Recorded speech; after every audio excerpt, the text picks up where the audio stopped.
Hello. So since we won't be able to meet for Technique Thursday tomorrow morning, there were some things that I forgot to mention, or maybe didn't make super clear at the presentation last Thursday. So I wanted to make sure that that information still got communicated to everybody. So um, I'm just going to do a really quick video presentation to cover that information that I forgot last week.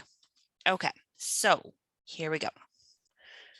We're going to start with positive affirmations because that's just how I roll. So I like to put my hands on my heart. I will say it and then I'll give you guys space to say it.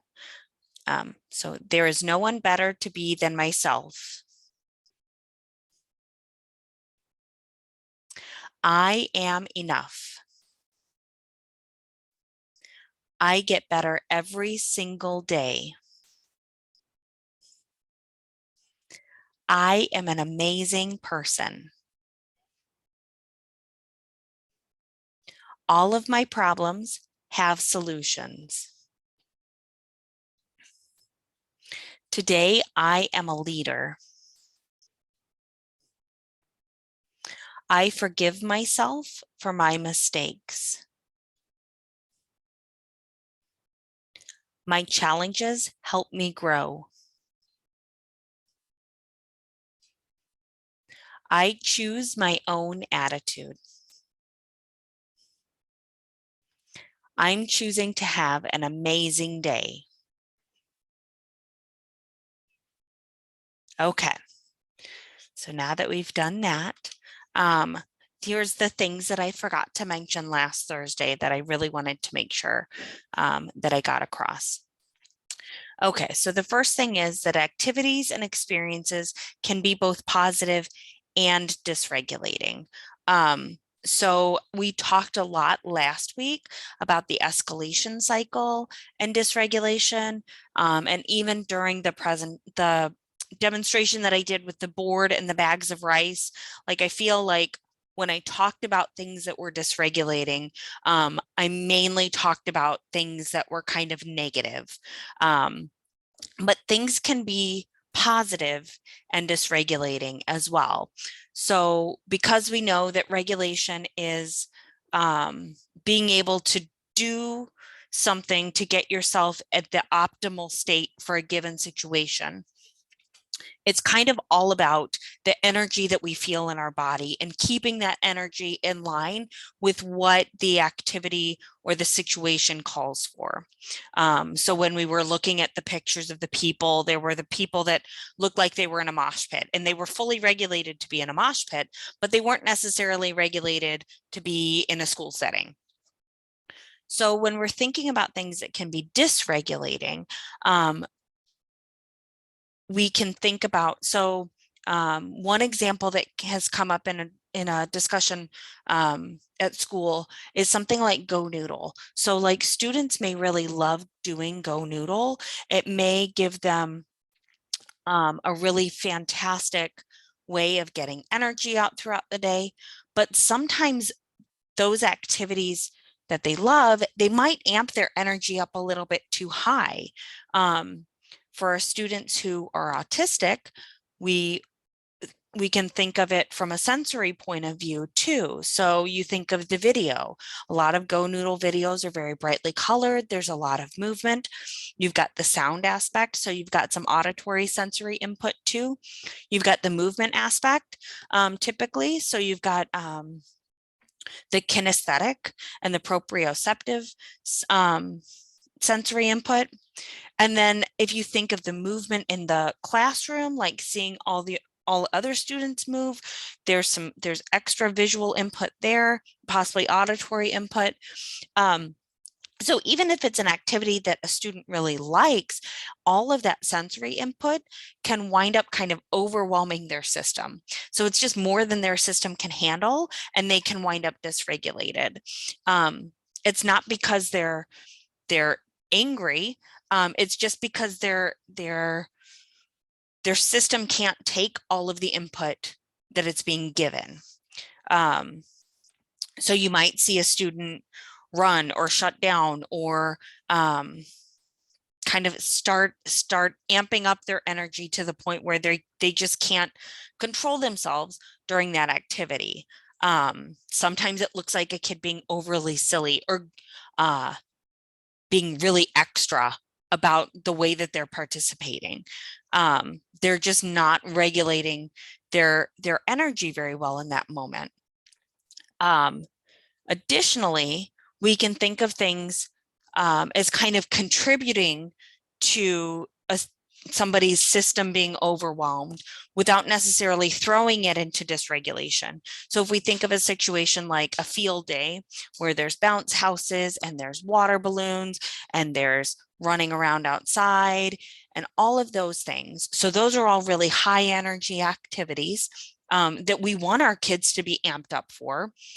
But let's say that we are at a point where, they've had all of those positive things. Then we need to try to get them to bring their energy down for an activity like lunch, because they need to be able to sit and eat safely.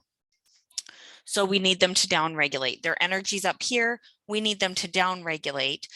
If they're not able to do that, and something kind of small and negative happens, that can throw the whole system into dysregulation. And even though most of the things that kind of got their energy up were positive, like bounce houses and running around and water balloons, those were all really fun things.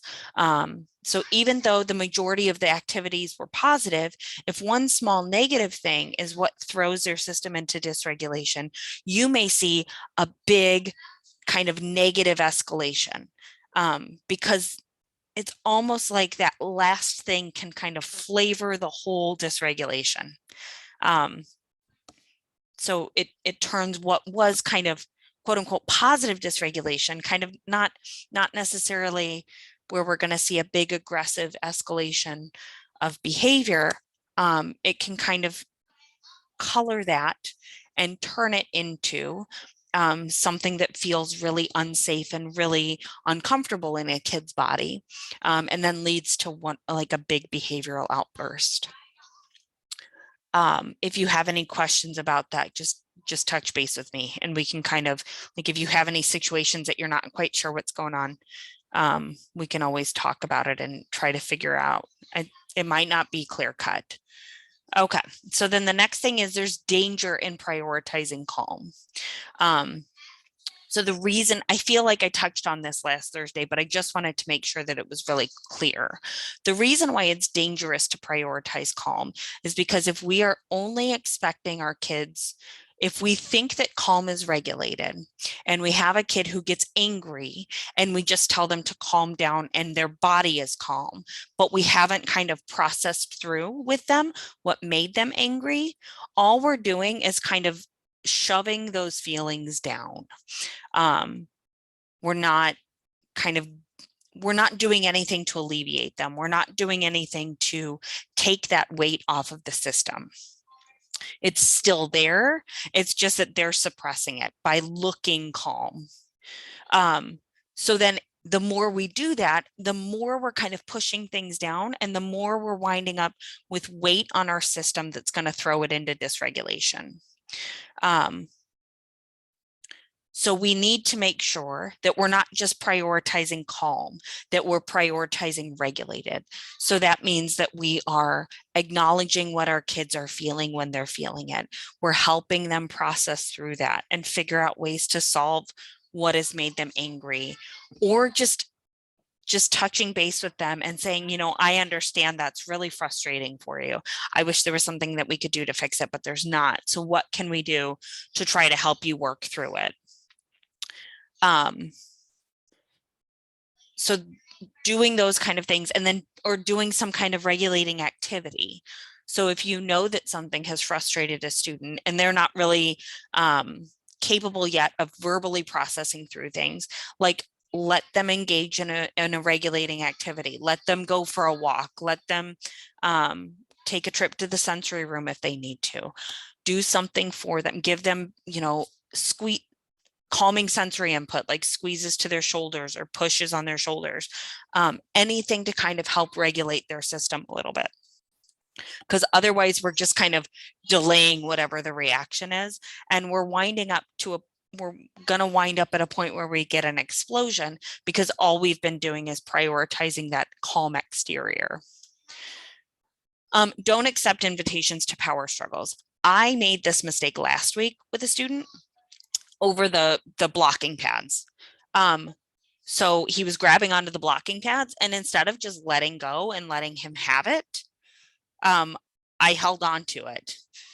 And I kind of, I distanced myself so I wasn't getting kicked. What I should have done in that situation is just let go of the pad and had somebody hand me another pad. And then if he grabbed onto that pad, he can have that one and I get another pad. By engaging in that actual literal tug of war, I'm entering into a power struggle that didn't need to happen. And I'm not helping de-escalate the issue, like de-escalate at all. All I'm doing then is adding fuel to the fire.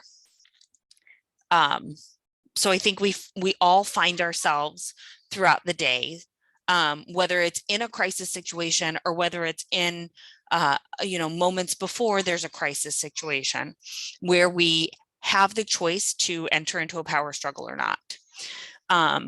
In those moments, I think it's helpful to take a step back, think of the expectation that you're setting, and decide if it's really an expectation that needs to be set, or if you are just expecting compliance for compliance sake. Can you adapt the expectation at all? Can you negotiate with the student a little bit? Developing negotiation skills is really important. So can you kind of engage in a back and forth with them to get everybody's needs met? That's if you're not in a crisis. If you're in a crisis situation, just don't enter into a power struggle.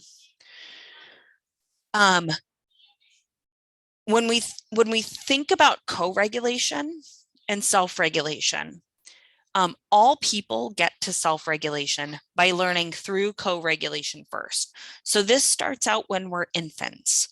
As infants, when we cry, if we have a responsive caregiver, they pick us up, they give us calming sensory input, they might rock us, they might go shh and pat. That's all calming sensory input.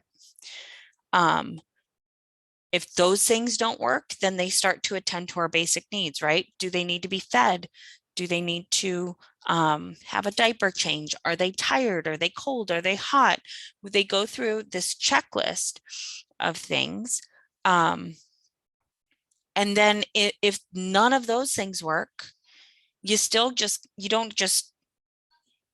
typically don't just give up. Like you might, continue to go through that checklist. So co-regulation is not something that's wrong with kids, or that's wrong with the kids and students that we're working with, like that need for co-regulation. All people need co-regulation, and all people learn self-regulation through co-regulation. And then all people, regardless of what their skills are, regardless of where their executive function skills are, regardless of where their emotional regulation skills are, and regardless of where their sensory processing skills are, all people will still experience situations where they are still going to need co-regulation. So there are always going to be situations where you are going to touch base with somebody who is going to help calm you down, whether that's your partner, whether that's a parent, whether it's a close friend, whether it's a therapist. Sometimes everybody needs co-regulation around an issue. So ultimately, we are social creatures. We need that connection with other people to make us feel like we are part of whatever community we're in. So we want our kids and our students to feel like they are part of the school community and that they are worthy of belonging in our school community.